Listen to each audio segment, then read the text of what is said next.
Halo teman-teman, Juna Rebahan balik lagi nih. Kali ini aku akan membahas sebuah film animasi yang berjudul Prince Nagi on the Monster Island. Film ini dirilis pada tahun 2011 yang menceritakan persahabatan antara monster dan manusia. Untuk yang sudah penasaran, silahkan siapkan posisi rebahanmu dan langsung saja kita ke alur ceritanya.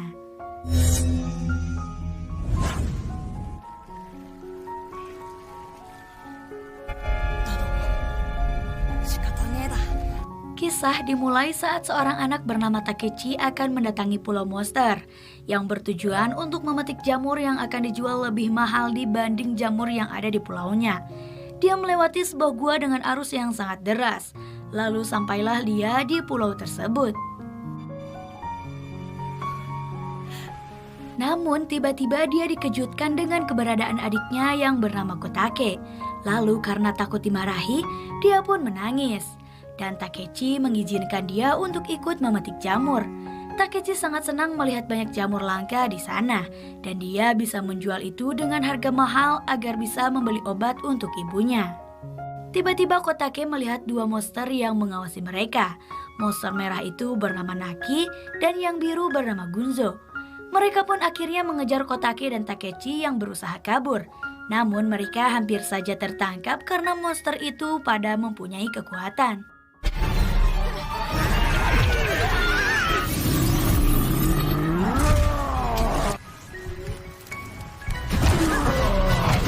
Kotake berhasil kabur, namun dia sadar bahwa adiknya tertinggal di pantai.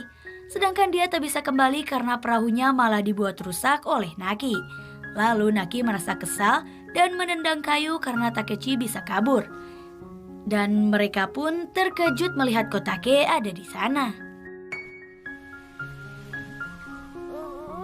Di sisi lain, ibu Kotake dan Takechi sedang gelisah karena kedua anaknya belum pulang. Lalu dia diberitahu oleh warga lain bahwa Takechi telah melanggar hukum. Disusul dengan Takechi yang digiring oleh warga lain, dan dia berkata jujur bahwa dia pergi ke sana untuk memetik jamur, dan juga tentang adiknya yang tertinggal di sana.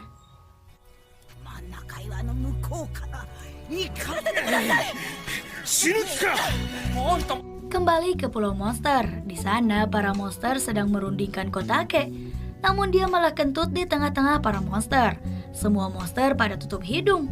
Lalu sang ketua berbicara bahwa dia khawatir kejadian 200 tahun yang lalu kembali terulang, di mana para manusia menyerang Pulau Monster. Karena hal itu mereka akan menjadikan Kotake sandra jika suatu hari para manusia menyerang para monster. Lalu ketua menyuruh Naki untuk menjaga Kotake, namun dia tak mau dan malah pergi meninggalkan tempat tersebut. Setelah berunding, monster yang lain menunjuk Gunzo yang harus menjaga Kotake karena dia juga terlibat dalam masalah itu. Kemudian Gunzo membawa Kotake ke rumahnya. Sesampainya di sana, Naki sangat marah karena Gunzo membawa Kotake ke rumahnya. Lalu Gunzo memberi sebuah penawaran dengan akan membagi 40% hasil panennya kalau dia mau menjaga Kotake. Alhasil mereka berdua sepakat dan akan menjaga Kotake. Setelah tenang, Naki mulai memasak untuk makan malam. Namun tiba-tiba Kotake dengan zailnya menyundut pantat Naki hingga dia teriak kesakitan. Lalu Gunzo yang mendengar teriakan Naki langsung melihat keadaannya. Dan akhirnya Gunzo pun terkena kejailan Kotake. Di sisi lain, para warga yang sedang melaksanakan upacara malah ketakutan saat mendengar suara monster dari kejauhan. Padahal itu suara Naki dan Gunzo yang sedang kesakitan akibat ulah Kotake.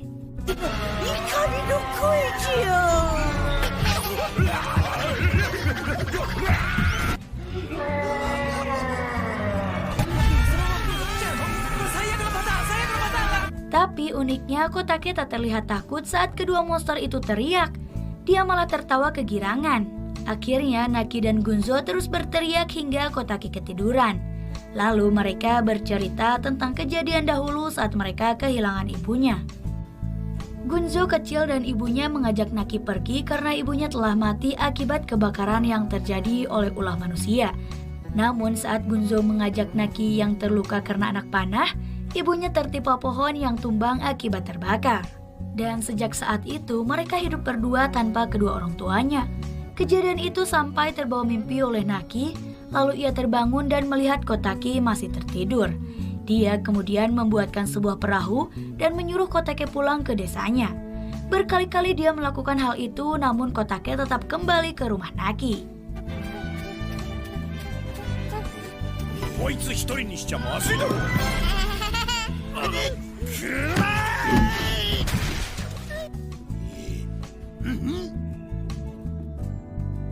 Lalu Kotake diajak untuk merubah wajahnya seperti badut supaya Naki tak marah.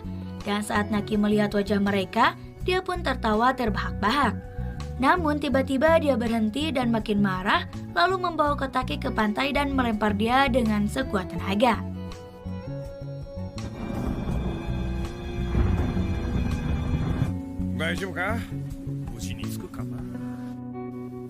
Ternyata Kotake tak melewati gua, dia malah didatangi sama monster ikan. Dan saat monster itu akan memakan dirinya, pahlawan datang menyelamatkannya. Dia adalah Naki dan Gunzo. Lalu mereka mengusir satu persatu monster ikan itu layaknya bermain baseball. Setelah kejadian itu, Naki membawa Kotake jalan-jalan. Naki bahkan jadi monster yang paling menyayangi Kotake. Dia mengajak Kotake mencari jamur tudung surga ke atas tebing. Lalu Kotake menemukan jamur balon dan memakannya. Jamur itu membuat badannya menjadi balon dan hampir terbang. Pada saat terbang, dia menemukan jamur tudung surga yang membuat Naki senang. Lalu dia memberikannya pada Naki. Lalu mereka pun pulang karena hari mulai gelap. Malam harinya Kotake demam sampai mengigau memanggil-manggil ibunya terus. Lalu Naki dan Gunzo merawat dia dengan mengopresnya. Gunzo bercerita pada Naki bahwa ada burung migrasi yang memberitahu dia bahwa ada monster yang mirip dengannya di Pulau Selatan. Namun untuk mencapai ke sana dia harus melewati Pulau Manusia terlebih dahulu. Jadi dia tak mencarinya ke sana. Esok harinya Kotake sudah mulai sembuh.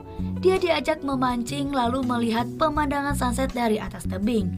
Malam harinya para monster menyamar sebagai manusia untuk mengelabui manusia supaya bisa mengantarkan Kotake pada ibunya. Rencana berjalan dengan lancar. Semua manusia berlari mengikuti monster yang menyamar namun ketahuan. Sementara Naki membawa Kotake pada ibunya. Dengan mengikuti isyarat dari Gunzo menggunakan panah, mereka berhasil sampai di depan desa.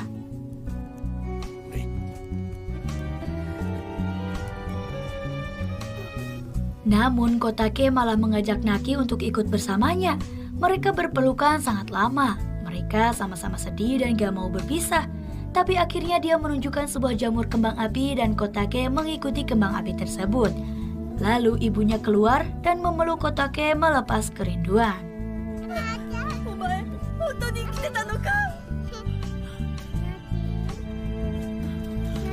Naki sangat sedih saat melihat Kotake yang mencarinya dan memanggil namanya.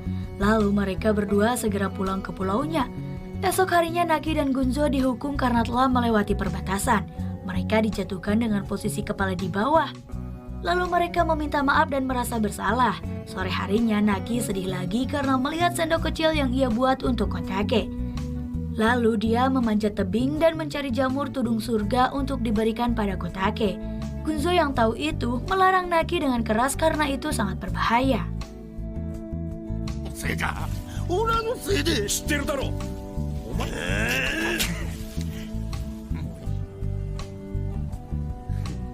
Sementara di desa manusia, mereka membuat benteng yang tinggi supaya monster tak bisa datang lagi.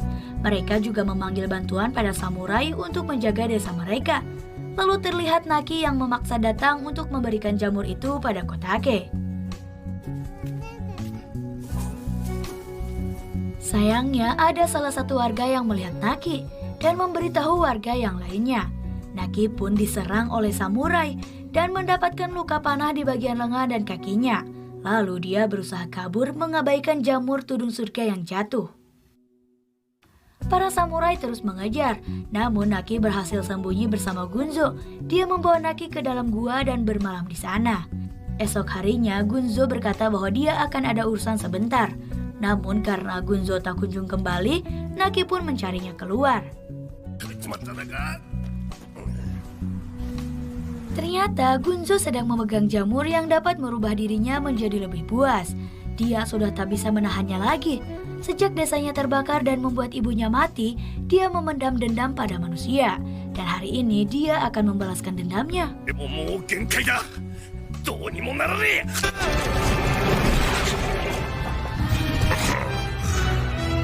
あいつらに Larangan Naki pun sudah tak digubris lagi sama Gunzo, dan dia berhasil berubah menjadi lebih besar, lebih kuat, dan lebih puas.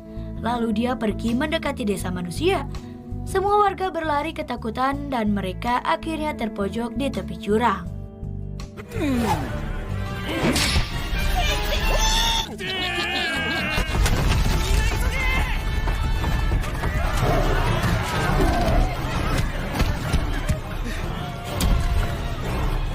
Namun saat Gunzo akan menghabisi semuanya, tiba-tiba Naki datang menghentikan Gunzo supaya lebih tenang. Tapi bukannya tenang, Gunzo malah makin marah dan menghabisi Naki. Berkali-kali dia kalah, bahkan Kotake juga mencoba menghentikan Gunzo. そっちには行かせ。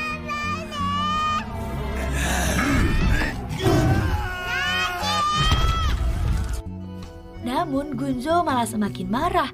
Saat dia akan menambah kekuatannya, yang ada dia malah berubah kembali seperti semula karena zat dari jamur yang dia makan sudah habis. Lalu Naki memukul dia dan menyuruhnya pergi meninggalkan tempat itu. Kemudian warga desa bertepuk tangan untuk Naki. Dia juga mendapat pelukan dari Kotake. Dan setelah itu Naki pingsan karena luka yang ia dapat terlalu parah. Terlihat Naki saat itu dirawat oleh keluarga Kotake. Lalu setelah sembuh dia bermain-main dengan anak-anak desa.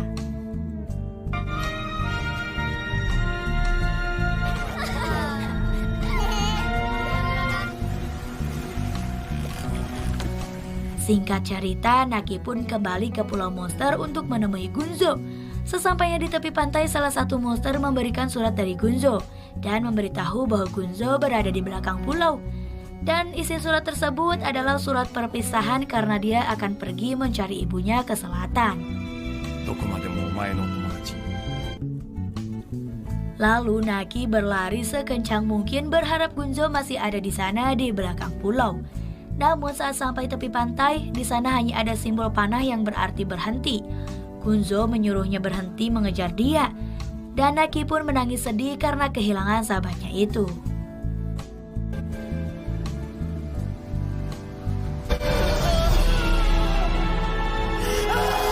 Akhir film diperlihatkan Gunzo yang pergi meninggalkan Pulau Monster dalam keadaan sedih. Lalu Naki yang kembali ke perahu dan mendapatkan Kotake yang berada di sana.